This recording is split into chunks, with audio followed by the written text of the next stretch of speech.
Hi, welcome back to my channel. My name's Kim, and today I want to talk about my top anticipated books of 2025. No surprise, this list is going to be filled with some of my must-read authors. I think a lot of my must-read authors are releasing at least one book this year, if not two or three, and I'm very excited about it. Let's start out strong. The third installment of the Imperium series, Onx Thorm by Rebecca Yarros, is coming out on January 21st. I am so excited for this book, but I am also terrified for this book. I don't know how much more my heart can handle Rebecca cliffhanger, but I guess we're going to find out. Fourth Wing, the Imperium series as a whole is very important to me because reading Fourth Wing really got me back into reading. So I can't express how excited I am for this one. I'm going to be taking the whole day off work. I'm going to be reading all day long, and actually that night I'm going to go to a live Q&A event with Rebecca Yarros, so I'm very excited about that as well. I don't want to say too much about this since it is a series, and just in case some of you haven't read the first or second, but if you are looking into getting into fantasy, romantasy in particular, I highly recommend this series. I think it's very palatable. I think it's a good introduction. It basically, all you need to know is we have a deathly war college with dragons. Sounds like the perfect read to me. But you also have really great characters, a really good story, high stakes, and you'll have Xaden, who is my number 2 book boyfriend.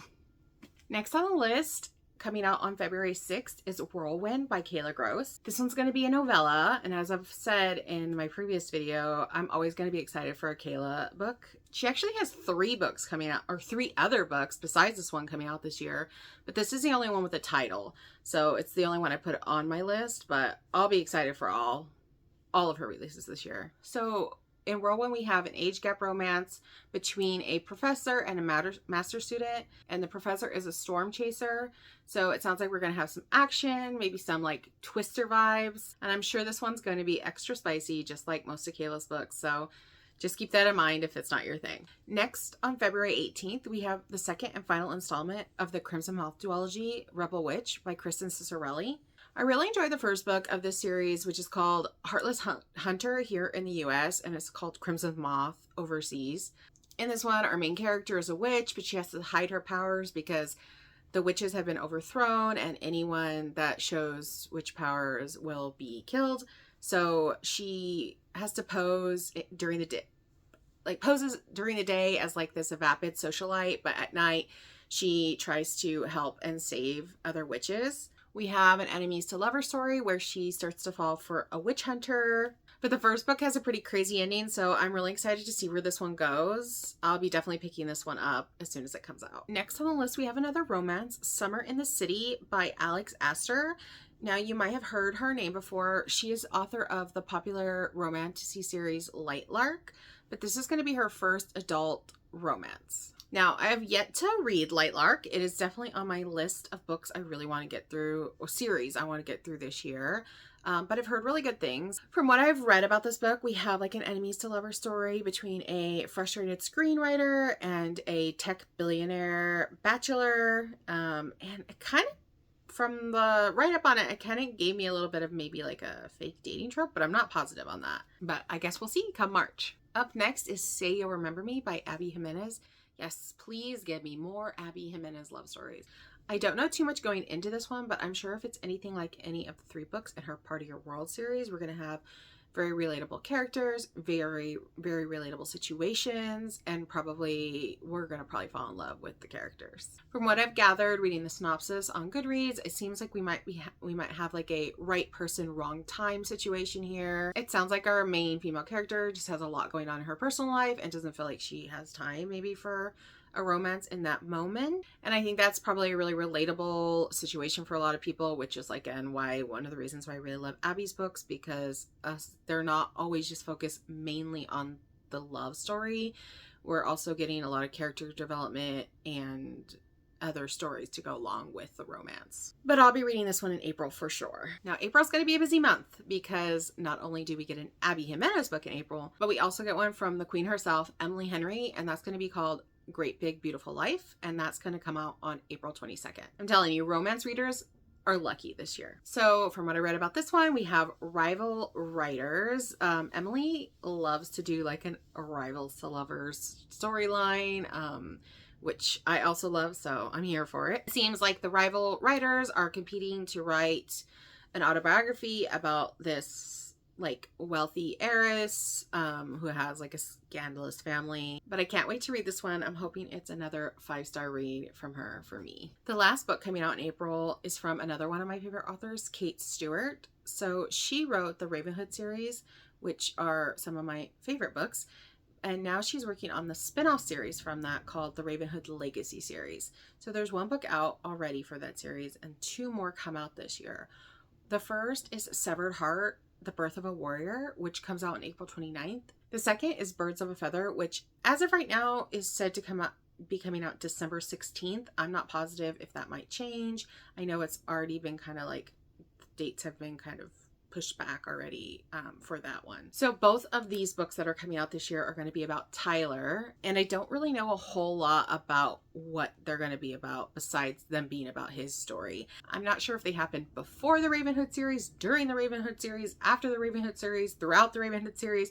I really don't know. What I do know is Severed Heart is going to be Kate's longest book so far of the series at over 700 pages, which excites me, but also makes me a little nervous. Sometimes I feel like maybe we're getting too much information about this world, these characters. I don't know. I guess I just don't want it to get ruined for me, and I'm a little nervous about that happening. But I'm gonna trust her. I'm gonna trust Kate, and I'm gonna trust that I'm gonna love these ones just as much as I loved the Ravenhood series. Another duology is wrapping up this year, and that's gonna be the Saga of the Unfated series. And the second book for that comes out May 13th, and that's going to be A Curse Carved in Bone by Danielle L Jensen. I really enjoyed the first book of the series called A Fate Inked in Blood.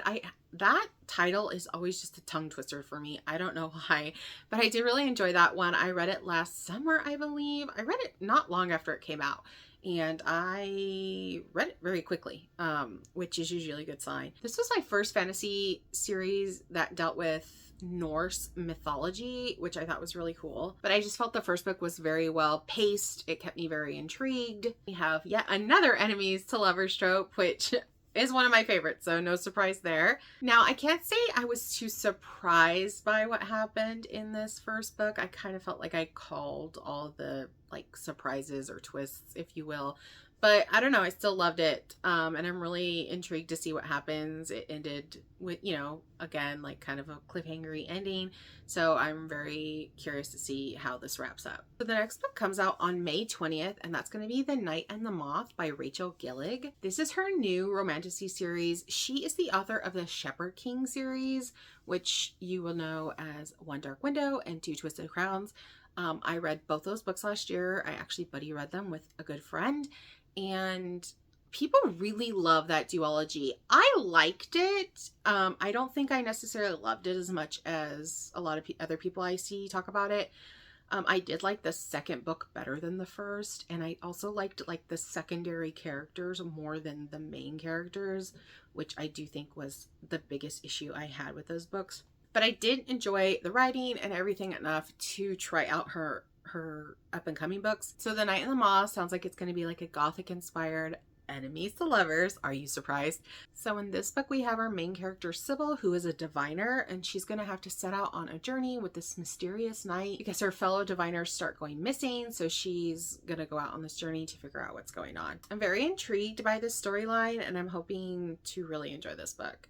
So we've made it to the last book on my list for my most anticipated books of 2025, and that's going to be the final book of the Windy City series, Rewind It Back by Liz Tom Ford, which I'm super excited about, but also very sad about because I just love this group of characters so much, and I can't believe I'm not going to have any more stories with them in it. and I'm gonna miss them. You're probably gonna get tired of hearing me say this, but the Windy City series is my favorite sports romance series, and if you're a fan of the series, I know you're probably just as excited as I am because we are finally getting Rio's story. I have loved Rio's character since the very first book, and I'm so excited to hear and read about his happily ever after. But I don't really know a whole lot about this story besides the fact that it's Rio's story and it will be a hockey romance. But I'm excited. I'm so excited. But something else I'm excited about for this book is Liz announced that at the end of this, there's going to be a sneak peek for her next project. And she's on my must-read author list now, so I'm going to be excited for anything she puts out in the future. Okay, I filmed this whole thing. I thought I was done. I got up, I was going to go have some lunch, and I realized I completely forgot a very important book that's coming out this year that I'm highly anticipating, and that's the second book to the Fate and Alchemy series by Kelly Hart. I talked about Quicksilver in my last video of my top books of 2024 because I loved it so much, and yeah, I completely forgot to put its sequel on this list, so I had to run back in here and film this. So this book does not have a title yet. And according to Goodreads, it's slated to come out in November 18th, actually. I'm not sure if that's set in stone or anything like that. This book was actually supposed to come out next year because I remember when I started reading Quicksilver, the second book was slated to come out, and I was excited because I was like, oh, I don't have to wait very long for the second book. But the books got picked up traditionally published, which is great for Kelly Hart. Sucks that I had to wait a whole year for the second book, but you know, good for her. Again, I won't talk too much about this book. I don't think there is a lot of information about what it's even going to be about, and since it's a sequel, I don't want to ruin anything for those of you who haven't read Quicksilver. But yeah, I'm just really excited for this one. I can't wait to continue the story. I want to know what happens, but just know it is very highly anticipated for me personally, and I think for a large group of people. So those are my most anticipated books of 2025. It's going to be a very busy first half of the year. I think all but 2 of these books come out before the end of May. So yeah, going to have a lot to read from my favorites in the beginning of this year, but I'm very much looking forward to it. I'm very much ready. But what about you? Did I cover books that are your most anticipated books of the year? Do you have another book that is your most anticipated book? Let me know down in the comments. I hope you really liked this video, and if you did, I would appreciate it if you liked, comment, and subscribed, and I'll see you in the next video.